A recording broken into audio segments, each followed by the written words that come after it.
Pag umilaw yung red temperature habang umaandar ang sasakyan, ay advice, igilid mo na agad yung sasakyan, then patayin mo yung makina. Then i-check mo kung ano yung posibleng problema.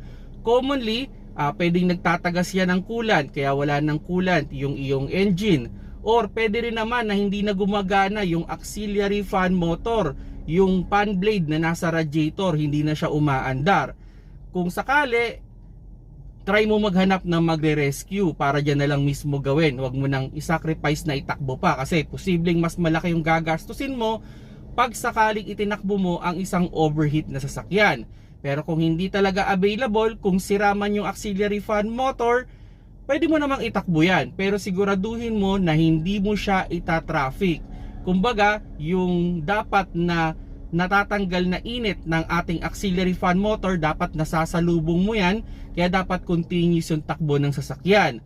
Now, kung sakali naman na nagtatagas siya, kung papatak-patak lang naman, dagdagan mo lang ng coolant o lagyan mo ng tubig, then i-monitor mo, constant monitoring hanggang sa ma-survive mo, madala mo sa pinakamalapit na shop.